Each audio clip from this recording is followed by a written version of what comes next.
사도행전 3장 1절에서 10절까지 말씀입니다. 사도행전 3장 1절에서 10절까지. 제가 가지고 있는 성경은 신약성경 190페이지에 있습니다. 사도행전 3장 1절에서 10절까지 우리 같이 합독하겠습니다.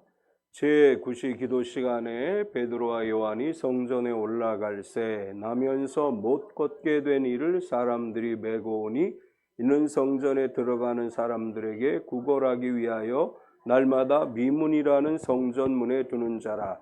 그가 베드로와 요한이 성전에 들어가려 함을 보고 구걸하거늘 베드로가 요한과 더불어 주목하여 이르되 우리를 보라 하니 그가 그들에게서 무엇을 얻을까 하여 바라보거늘 베드로가 이르되 은과 금은 내게 없거니와 내게 있는 이것을 내게 주노니 나사렛 예수 그리스도의 이름으로 일어나 걸으라 하고 오른손을 잡아 일으키니 발과 발목이 곧 힘을 얻고 뛰어서서 걸으며 그들과 함께 성전으로 들어가면서 걷기도 하고 뛰기도 하며 하나님을 찬송하니 모든 백성이 그 걷는 것과 하나님을 찬송함을 보고 그가 본래 성전 미문에 앉아 구걸하던 사람인 줄 알고 그에게 일어난 일로 인하여 심히 놀랍게 여기며 놀라니라.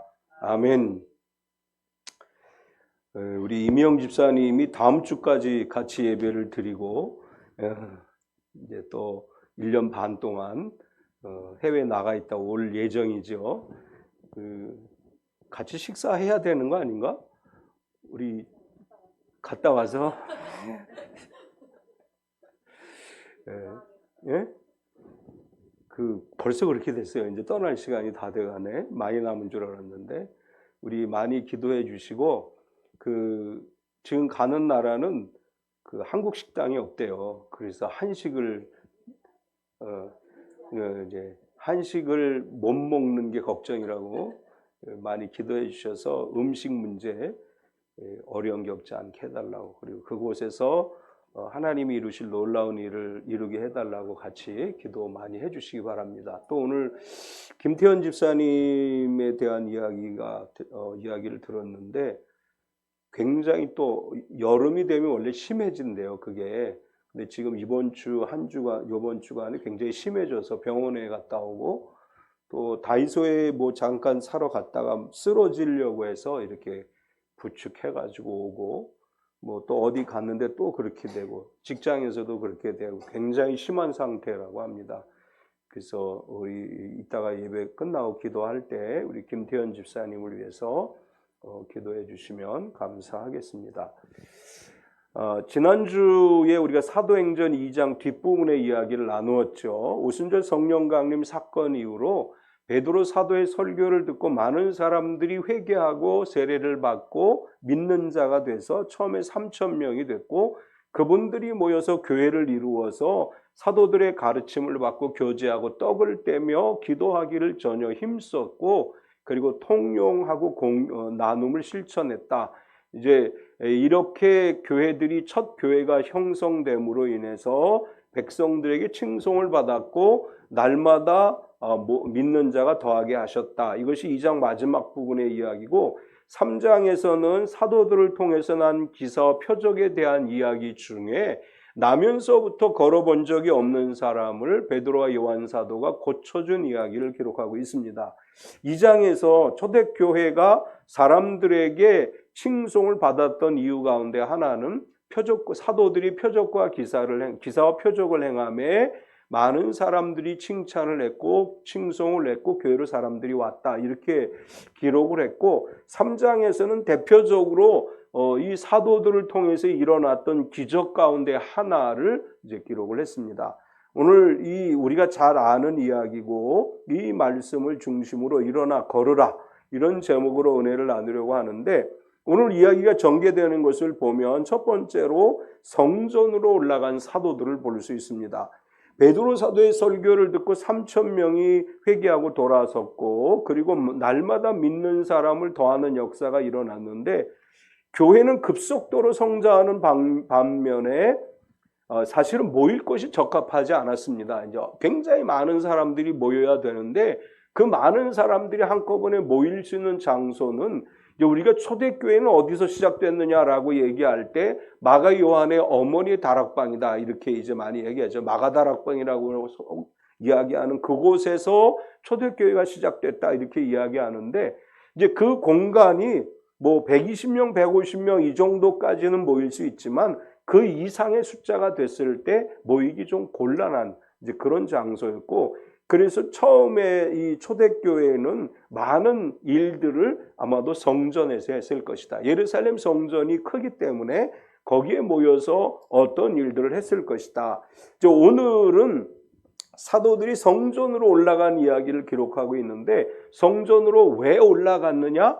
제9시 기도 시간에 올라갔다. 이렇게 표현을 해요. 1절을 보면 제9시 기도 시간에 베드로와 요한이 성전에 올라갈 때 제9시라고 하는 시간은 우리나라 시간, 지금 현대 시간으로 얘기하면 오후 3시를 이야기하는 거예요. 그러니까 오후 3시, 이제 이때쯤 됐죠. 지금 2시 42분이니까 이 시간쯤 돼서 성전으로 올라갔다. 그럼 왜 성전으로 올라가느냐? 기도 시간이라고 표현을 했죠. 전통적으로 유대인들은 하루에 3번 기도를 합니다. 아침에 제3시 기도를 하는데 오전 9시 기도고 제6시 기도, 이제 정오의 기도, 그리고 제9시, 오후 3시의 기도. 이렇게 유대인들은 전통적으로 아침, 점심, 저녁 하루에 3번 시간을 정해놓고 기도를 했습니다. 이거는 물론 율법의 규례는 아니에요. 이건 꼭 지켜야 되는 어떤 구속력을 갖는 것은 아닌데 유대인들, 경건한 유대인들은 종교적 관습으로 하루에 3번 기도하는 것을 지켰습니다. 이제 우리가 다니엘서를 보면 다니엘이 예루살렘을 향해 문을 열어놓고 하루 3번 기도했다. 이렇게 기록을 하죠. 이건 이제 유대인의 전통이 그렇게 하루에 3번씩 기도하는 전통이 있었고 경건한 유대인들은 그 기도 시간을 잘 지켰습니다. 베드로와 요한 사도도 제9시 기도 시간에 성전에 올라갔어요. 근데 이 유대인들에게 있어서 제9시는 어떤 의미가 있느냐 하면 해가 기울기 시작하는 저녁 시간이 되어지는 오후 제사의 시간이에요.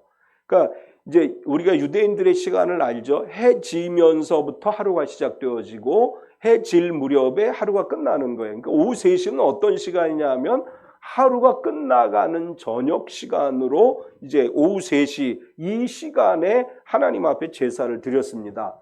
출애굽기 29장 39절에 보면 한 어린 양은 아침에 드리고 한 어린 양은 저녁 때에 드릴지며 이제 제사장들은 성전에서 하루 2번 제사를 드려야 돼요. 아침에 1번 드려야 되고 저녁에 1번 드려야 되고 이제 그래서 아침에 드리는 제사와 저녁에 드리는 제사가 있는데 이 저녁에 드리는 제사는 우리 시간으로 오후 3시, 제9시, 유대인 시간으로 제9시에 저녁 제사를 드렸던 거예요. 이제 유대 역사학자 요세푸스에 의하면 유대인들의 공식적인 기도는 이른 아침과 제9시, 이 제9시 기도 시간에 가장 많은 사람들이 모였대요. 왜냐하면 성전에서 아침 제사를 드리는 시간과 저녁 제사를 드리는 시간, 이 저녁 제사를 드리는 시간이 오후 3시인데 이 시간에는 공중 기도를 드리는 순서가 있었대요. 많은 사람들이 모여서. 그래서 가장 많이 사람들이 모이는 시간이 제9시, 오후 3시 기도 시간이었다고 합니다. 그리고 이제 요세푸스는 저녁 무렵에 또 한 번의 기도 시간이 있었다. 이렇게 이제 그의 기록 속에 남겨놨어요. 우리나라 교회들이 초창기에 주일 예배를 드릴 때 여기 출애굽기 29장 39절의 말씀을 적용을 해서 아침 제사에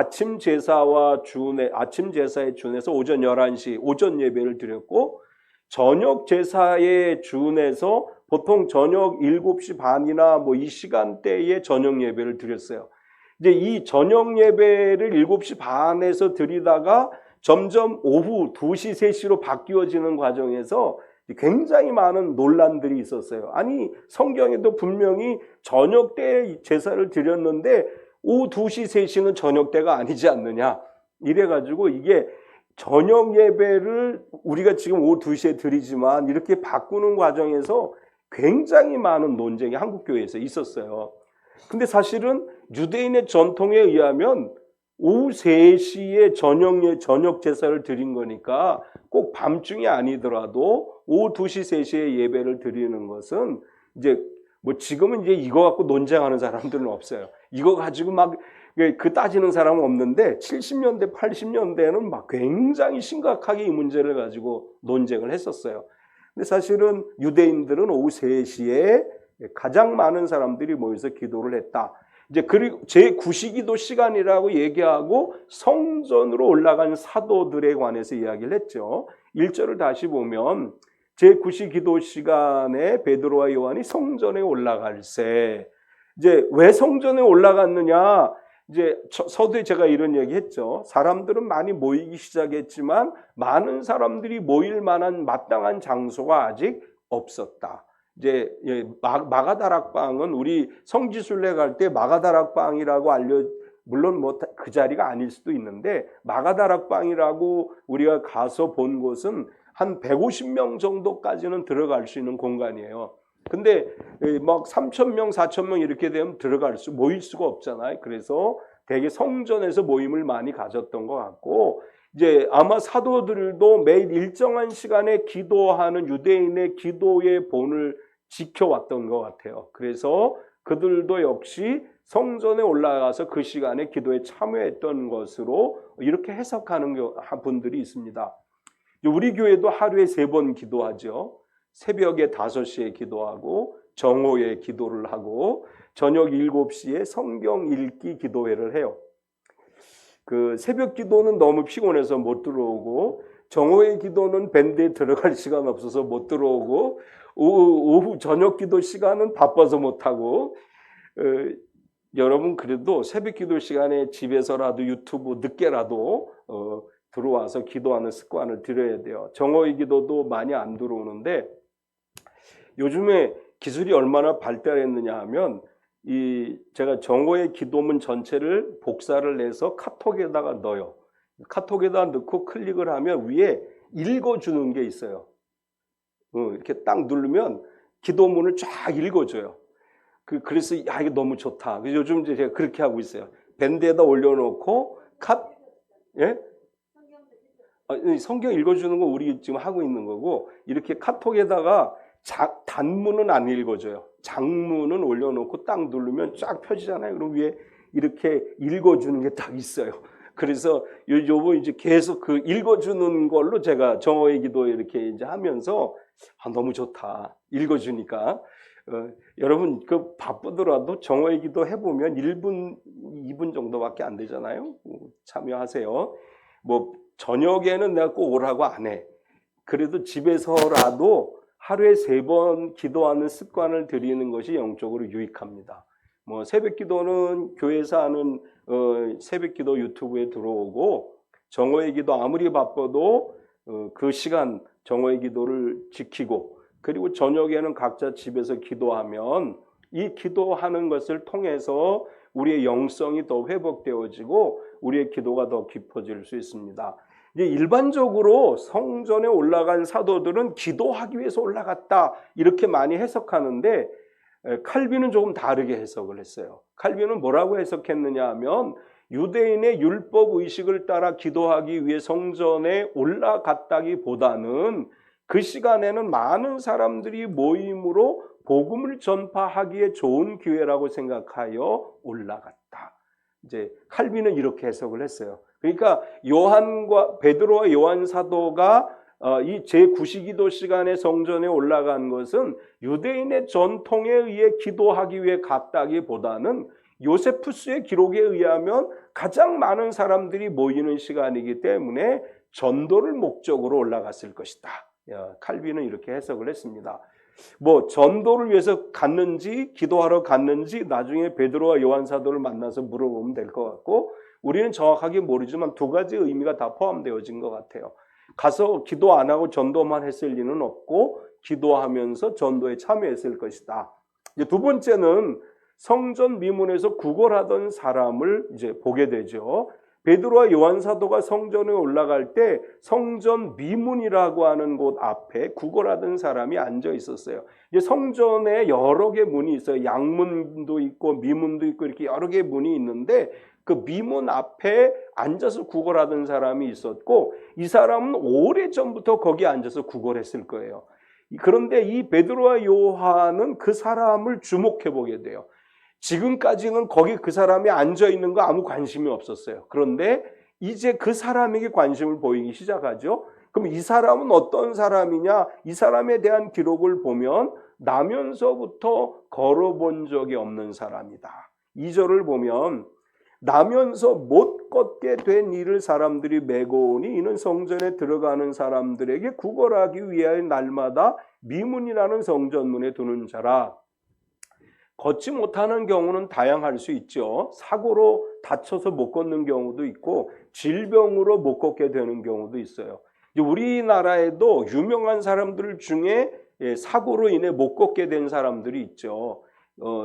1986년에 서울 아시안게임이 열렸을 때 체조 국가대표로 출전하기로 예정되었던 김소영이라고 하는 선수가 있었어요. 근데 이 선수는 메달 유망주, 메달을 딸 가능성이 아주 높다고 메달 유망주였었는데 아시안게임을 20일 앞두고 2단 평행봉 훈련을 하다 추락의 사고로 인해서 척추장애인이 돼요. 이제 걷지를 못하게 돼요. 우리 잘 아는 클론의 강원래도 2000년에 오토바이 사고로 인해서 하반신 마비 판정을 받았죠. 못 걷죠. 이제 그 외에도 많은 사람들이 사고로 인해서 걷지 못해요. 그런데 오늘 성경에 등장하는 사람은 뭐라고 기록했느냐 하면 나면서부터 못 걷게 된 사람이다. 태어나자마자 걷지 못하는 장애를 가진 사람이요. 이 사람의 나이가 몇 살쯤 됐다고 기록했느냐 하면 뒤에 나중에 보면 40살쯤 됐다고 기록을 해요. 태어나서부터 40년 동안 걸어본 적이 없는 사람이에요. 이제 40년 동안 못 걷는다고 했을 때 그 시대의 상황, 오늘날은 그래도 장애인을 배려하는 그런 어떤 국가적인 여러 가지 이제 돕는 그런 것들이 있죠. 장애인들에 대한 배려가 오늘날은 많이 이루어지지만 이 당시만 해도 장애인들은 무기력증에 빠질 수밖에 없어요. 자신이 할 수 있는 게 아무것도 없는 거예요. 걸을 수가 없기 때문에 오늘 성경도 이 사람이 얼마나 무기력한 사람인가를 보여주는데 사람들이 메고 왔다 이렇게 말을 해요. 2절 이제 중간 부분 이후에 보면 성전에 들어가는 사람들에게 구걸하기 위해 날마다 미문이라는 성전문에 두는 자라. 그 앞에 사람들이 메고 오니 자기 혼자 걸어서 성전 미문에 올 수 없기 때문에 사람들이 메고 왔어요. 근데 이건 이제 우리가 어떻게도 해석할 수 있느냐 하면 본인의 의사와는 상관없이 사람들에 의해 강제로 거기 왔다라는 의미도 있어요. 그러니까 내가 성전 미문에 가서 구걸하고 싶어요. 그러니까 날 데려다 주세요. 이런 의미도 물론 가능하지만 사람들이 이 사람을 데리고 왔다는 것은 본인의 의지와는 상관없이 그렇게 강제로 거기 와 있는 경우일 수도 있다는 거예요. 이 사람은 사실은 무기력해졌어요. 자신이 아무것도 할 수 없잖아요. 장소를 옮기는 것도 자기는 할 수가 없어요. 그냥 얼마나 무기력하겠어요. 우리 조금 이제 건강하게 살다 어느 날 갑자기 몸의 어떤 부분이 이제 아프거나 이러면 그게 오래되면 무기력해지는 걸 느끼죠. 이제 이 사람은 40년간 걸어본 적이 없기 때문에 자신의 의지와 상관없이 갔을 수도 있고 자신이 그렇게 부탁해서 사람들이 데리고 왔을 수도 있어요. 어쨌거나 이 사람은 무기력한 모습을 하고 있었던 사람이고 성전 묘문에 와서 앉아 있는 이유는 구걸하기 위해서였죠. 2절 마지막 부분에 보면 날마다 구걸하기 위하여 날마다 미문이라는 성전문에 두는 자라.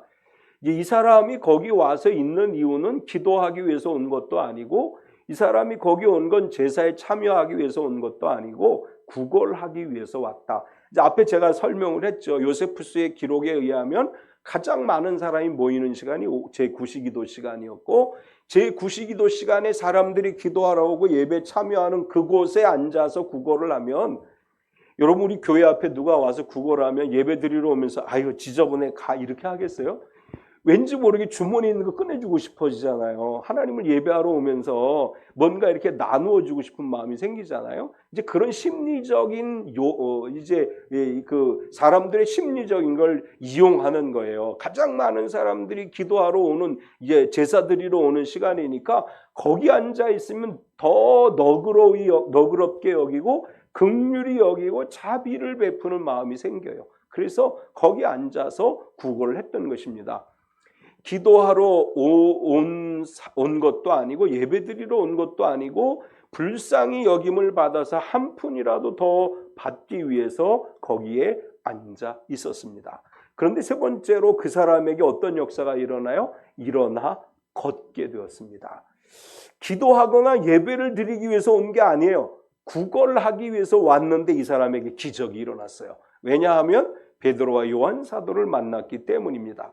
베드로와 요한 사도는 거기 늘 앉아있던 사람이에요. 지금 나면서부터 못 걷던 사람이니까 지금 40세쯤 됐으니까 적어도 나이가 좀 있으면서부터는 구걸을 했을 것이고 한 30년은 거기 앉아있었다고 봐야 돼요. 그러면 성전에 베드로와 요한은 수없이 많이 왔던 사람이고 그 이전에도 거기 앉아있는 걸 알았을 거예요. 그런데 성령 충만을 받고 능력을 받은 베드로와 요한의 눈에 그 사람이 특별히 들어온 거예요.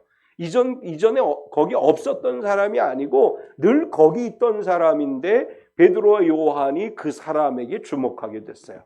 그래서 이제 이 베드로와 요한 사도가 그 사람에게 이렇게 얘기하죠. 우리를 보라. 3절과 4절을 보면 그가 베드로와 요한이 성전에 들어가려 함을 보고 구걸하거늘 베드로가 요한과 더불어 주목하여 이르되 우리를 보라 하니, 이제 구걸하기 위해 앉아 있는 사람이기 때문에 고개를 푹 숙이겠죠. 우리 전 세계가 다 똑같아요. 구걸하는 사람들은 고개를 푹 숙이고 불쌍하게 보이면서 한 푼만 줍쇼 이렇게 구걸을 하죠. 이 사람도 그렇게 했겠죠. 고개를 푹 숙이고 최대한 불쌍하게 보이면서 한 푼, 우리 표현으로 하면 한 푼만 줍쇼 이렇게 구걸을 했을 거예요. 그런데 베드로와 요한이 그 사람을 보면서 이렇게 이야기를 해요. 우리를 보라. 베드로와 요한은 많은 사람들이 기도하게 성전으로 들어가는 그 가운데서 이 사람에게 하나님이 특별한 일을 행하실 것이라는 영적 기대감이 있었던 거예요. 그래서 우리를 보라. 이렇게 이 사람에게 이야기를 해요. 그러자 이 사람이 얼굴을 들어서 바라보았습니다. 5절을 보면 그가 그들에게서 무엇을 얻을까 하여 바라보거늘 베드로와 요한 사도가 우리를 보라 이렇게 얘기하니까 구걸하던 사람이 이 사람들이 나에게 뭘 주려고 하나? 그리고 고개를 들어서 베드로와 요한을 봤다는 거예요. 아마도 이 사람이 베드로와 요한 사도가 우리를 보라고 할 때 보긴 뭘 봐, 그냥 돈이나 주고 가, 그리고 고개 푹 숙이고 있었더라면 이 사람에게 아무런 역사도 안 일어났을 거예요. 우리를 보라 할 때 목적은 뭐예요? 돈을 받고 싶어서 고개를 드는 거예요. 목적은 고침받기 위한 것은 아니었지만 눈을 들어 바라볼 때 그 사람에게 기적이 일어나는 거예요. 우리가 신앙생활을 할 때 눈을 들어 주를 보는 순간 기적이 일어나는 것입니다. 우리의 시선이 어디를 향해야 돼요? 우리의 시선이 주님을 향할 때 기적이 일어나는 거예요. 우리의 시선이 땅을 바라보고 있으면 아무런 역사도 일어나지 않아요. 물론 땅을 바라보고 있으면 떨어진 동전은 주술 수 있을지 모르지만 아무런 역사도 일어나지 않아요. 우리의 시선은 주님께 향해야 돼요. 지금 이 40년 동안 못 걸어본 사람이 목적은 낫기 위한 목적이 아니에요. 그냥 돈을 좀 더 받아볼 수 있을까 하는 목적을 가지고 바라보았지만 목적이 어땠든지 간에 눈을 들어 바라볼 때 그에게서 기적이 일어났습니다. 우리가 하나님 앞에 하나님 나 너무 돈이 없어요. 돈 때문에 하나님을 바라볼 수도 있어요. 하나님 내가 지금 질병으로 인해 너무 어려워. 그렇게 해서 하나님을 바라볼 수도 있어요. 하나님은 우리가 어떤 목적을 가지고 바라보는가를 보시는 것이 아니고 우리의 시선이 어디를 향하고 있는가를 보시는 거예요. 우리의 시선이 주님께 향할 때 우리가 주님을 바라볼 때 하나님의 역사가 우리에게 일어날 줄로 믿습니다. 이 사람의 시선이 베드로와 요한을 향할 때 베드로가 이렇게 말해요. 내게 있는 이것을 내게 주노니. 6절을 보면 베드로가 이르되 은과 금은 내게 없거니와 내게 있는 이것을 내게 주노니 나사렛 예수 그리스도의 이름으로 일어나 걸으라. 이 사람이 원하는 건 돈이에요. 그런데 베드로는 이 사람이 어떤 마음을 가지고 있는지 알기 때문에 자신을 바라보는 이 사람에게 이렇게 얘기해요. 미안하지만 은과 금은 없다. 이렇게 얘기하는 거예요. 그러나 내게 있는 것, 이것을 너에게 주겠다. 이렇게 이야기를 해요. 우리가 이제 은과 금은 내게 없거니와라고 베드로가 이야기한 이유는 우리는 돈은 없어. 돈을 너에게 줄 수는 없어. 그렇지만 우리에게 있는 이것을 너에게 주겠다. 이렇게 얘기합니다. 베드로는 우리에게 있는 이것이 있다. 이렇게 이야기해요. 이것은 세상과 비교할 수 없는 특별한 것이죠. 베드로 사도가 말하고 있는 내게 있는, 우리에게 있는 이것은 오늘 우리도 가지고 있죠. 베드로가 말하고 있는 우리에게 있는 이것은 뭐예요? 나사렛 예수 그리스도의 이름이에요. 나사렛 예수 그리스도는 죽음을 이기고 부활하신 분이십니다. 그 이름의 권세가 우리에게 있는 거예요. 은과 금은 우리에게 없습니다. 그러나 우리에게 이것이 있어요. 나사렛 예수 그리스도의 이름이 있습니다. 이 이름의 권세가 우리에게 있기 때문에 우리가 이 이름을 사용할 때 놀라운 하나님의 역사가 일어날 줄 믿습니다. 베드로는 이렇게 얘기하잖아요. 은과 금은 내게 없거니와 내게 있는 이것을 내게 주노니 나사렛 예수 이름으로 일어나 걸으라. 오늘 우리가 이렇게 선포해야 돼요. 나사렛 예수 그리스도의 이름으로 우리의 가정을 어렵게 하는 어둠의 영은 물러가고 우리의 질병은 떠나가고 우리의 사업을 힘들게 하는 악한 영들은 떠나갈지어다. 선포하는 순간 하나님께서 부활하신 예수 그리스도의 이름으로 우리의 삶 가운데 기적을 이루실 줄로 믿습니다. 베드로에게 일어나 걸으라고 선포하면 베드로는 일어나 걸으라고 선포하면서 어떻게 해요? 손을 잡아 일으켰습니다. 7절을 보면 오른손을 잡아 일으키니 발과 발목이 곧 힘을 얻고 이제 구걸하던 사람은 40년간 못 걷던 사람이에요. 그 사람에게 베드로가 은과 금은 내게 없거니와 내게 있는 이것을 내게 주노니 곧 나사렛 예수 그리스도로 일어나 걸으라. 그럼 이 사람이 벌떡 일어날까요? 안 일어나요. 왜냐하면 자기는 몰라요. 경험이 없어요. 나사렛 예수 그리스도의 이름으로 일어날 수 있다는 것에 대한 믿음이 아직 이 사람에게는 없어요. 그래서 베드로 사도는 이 사람의 오른손을 잡아서 일으켜 세우는 거예요. 베드로가 그의 손을 잡고 일으키는 순간 뭐라고 기록했어요? 발과 발목이 힘을 얻었어요. 이것은 오늘 우리에게도 굉장히 중요한 교훈을 주고 있습니다. 우리는 손을 잡아 일으켜주는 사람들이 돼야 돼요. 넘어진 사람에게, 넘어져 있는 사람에게 야, 너 일어나 이렇게 말하는 것이 아니고 손을 잡아 일으켜줘야 된다는 거예요.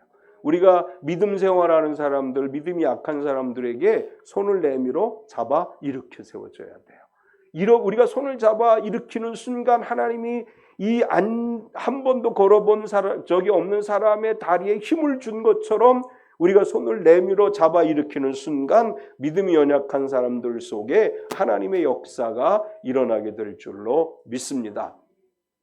이런 일들이 일어남으로 인해서 사람들은 심히 놀랍게 여기고 놀랐습니다. 8절에서 10절까지를 보면 뛰어서서 걸으며 그들과 함께 성전으로 들어가면서 걷기도 하고 뛰기도 하며 하나님을 찬송하니 모든 백성이 그 걷는 것과 하나님을 찬송함을 보고 그가 본래 성전 미문에 앉아 구걸하던 사람인 줄 알고 그에게 일어난 일로 인하여 심히 놀랍게 여기며 놀라니라. 이제 이 사람의 여기 미문에 앉은 목적은 구걸하기 위한 것이었죠. 근데 베드로 사도가 은과 금은 내게 없거니와 내게 있는 이것을 내게 주노니 곧 나사렛 예수 이름으로 일어나 걸으라고 말하고 손을 잡아 일으킴에 발과 발목에 힘을 얻어 일어섰어요. 그 다음 이 사람은 어떻게 됐다고 성경은 기록하냐 하면 걷고 뛰면서 하나님을 찬송했다. 구걸하러 왔었어요. 그런데 일어나게 되니까 어떤 변화가 일어났느냐? 하나님을 찬송하는 역사가 일어나요. 성전으로 들어가요. 이 시간은 제사 드리는 시간이라 그랬죠. 구걸하던 사람이 일어나서 성전에 들어가서 제사를 드리고 하나님을 찬송하는 역사가 일어났다고 하는 거예요. 목적은 구걸하기 위한 것이었지만 하나님께서 베풀어 주신 기적을 경험한 그는 하나님을 찬양하고 경배하고 하나님을 예배하는 자가 됐습니다. 나사렛 예수 그리스도 이름으로 우리 가운데 기적이 일어날 때 우리가 해야 될 일은 찬송하는 거예요. 하나님께 영광을 돌리는 거예요. 예배자가 되는 거예요. 이렇게 이 사람, 한 번도 걸어본 적이 없는 사람이 일어나서 하나님을 찬양하는 것을 보고 사람들은 다 놀라고 놀라워했다. 얼마나 놀라운 일이에요. 알고 있는 사람이, 이 사람이 건 걸 본 적이 없어요. 누구도 이 사람이 장애인이라는 걸 모르는 사람이 없어요. 그런데 그가 걷고 뛰면서 하나님을 찬양할 때 모두가 놀라고 놀라운 그런 역사가 일어났다고 하는 것입니다. 우리에게도 이런 역사가 일어날 줄로 믿습니다. 우리가 하는 거 아니에요. 나사렛 예수 그리스도 그 이름의 권세가 이런 놀라운 기적을 우리에게 베풀어 주시고 하나님을 찬미하게 하고 많은 사람들에게 그리스도가 하나님의 아들이심을 증거하게 되고 하나님의 영광을 나타내게 하실 줄 믿습니다. 우리에게 이것이 있습니다. 우리에게 이것이 있음을 믿으시기 바랍니다. 나사렛 예수 그리스도의 이름, 이 이름을 가지고 승리하는 삶이 되시기를 축원합니다. 우리 시간 통성으로 기도합니다. 특별히 우리 김태현 집사님의 건강 회복을 위해서 이 여름에 잘 견디어내고 이겨내서 하나님께서 그의 몸에 안수하셔서 일어서게 되기를 위해 기도해 주시고, 또 감기로 어려움 겪는 분들이 꽤 많죠. 저도 한 일주일 고생을 했는데 감기로 고생하시는 분들이 감기에서 잘 회복되기를 위해서, 그리고 우리가 우리 성경수 권사님 형부 금요일날 우리가 기도했는데 제 마음에는 우리가 기도할 때 하나님이 그 마음을 만져주셨다고 믿습니다. 이제 그 남은 가족들이 예수님을 만나게 되기를 위해서 우리 같이 기도하면서 하나님 우리에게도 기적을 베풀어 주시고 나사렛 예수 그리스도 이름으로 우리가 할 수 없는 일들을 하는 하나님의 기적을 보게 하옵소서. 같이 우리 통성으로 기도하겠습니다. 할렐루야. 거룩하신 하나님 감사합니다. 우리가 온전히 하나님만 바라보고 의지하게 하시옵소서. 우리의 시선이 주님을 향하기 원합니다. 우리의 시선이 땅이 아닌 하나님 나라를 보게 되기를 원합니다. 우리의 시선이 하나님을 향하게 될 때 하나님의 역사가 우리 가운데 일어날 줄로 믿습니다. 나사렛 예수 그리스도 이름으로 명하노니 김태현 집사를 괴롭히는 모든 질병과 악의 영들은 떠나갈지어다. 사랑하는 하나님, 김태현 집사를 치료하여 강건케 하여 주시옵소서. 그 몸을 힘들게 하고 견디지 못하게 하는 모든 악한 병균들의 세력들은 나사렛 예수 이름으로 물러가게 하셔서 이 여름의 모든 질병을 이기고 건강해지는 역사가 일어나게 하여 주시옵소서. 하나님은 우리에게 모든 기적을 이루시는 분이시고 예수님 우리의 치료자이십니다. 치료자이신 예수님 우리 김태현 집사를 치료하여 주시옵소서. 우리 참빛교회 성도들 또 부모 형제 자매들 가운데 이 계절적 요인으로 인해 감기로 어려움이 없는 성도들 가족들이 있습니다. 나사렛 예수 그리스도의 이름으로 모든 감기와 질병을 떠나게 하시고 건강을 회복해서 하나님의 영광을 드러내는 삶이 되게 하여 주시옵소서. 사랑하는 하나님, 우리 성령수 권사님 언니 가정을 지켜주시옵소서. 하나님을 알지 못하지만 하나님 그 가정에 위로하여 주시고 이제 하나님을 만나는 역사가 일어나게 하여 주셔서 모두가 예수 그리스도를 구세주로 영접하고 믿음의 가정으로 세워질 수 있도록 인도하여 주시옵소서. 사랑하는 하나님, 우리 각자의 모든 어려운 문제를 가지고 하나님 앞에 기도합니다. 우리가 어떤 목적을 갖든 하나님 앞에 눈을 들어 바라볼 때 하나님의 역사가 우리 가운데 일어날 줄로 믿습니다. 나사렛 예수 그리스도의 이름으로 우리의 사업장에 새로운 역사가 일어나게 하여 주시옵소서. 나사렛 예수 그리스도의 이름으로 우리의 직장에 하나님의 역사가 일어나게 하여 주시옵소서.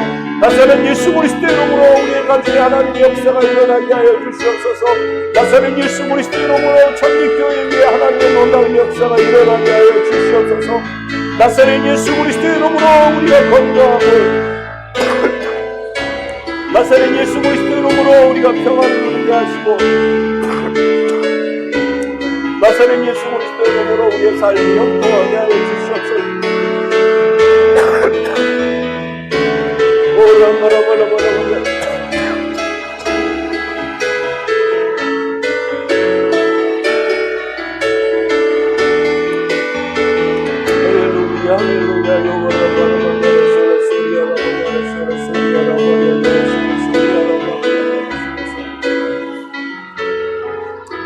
할렐루야. 주님. 나사렛 예수 그리스도의 이름으로 김태현 집사의 질병은 떠나갈지어다. 나사렛 예수 그리스도의 이름으로 명하니 성도들의 모든 감기는 떠나갈지어다.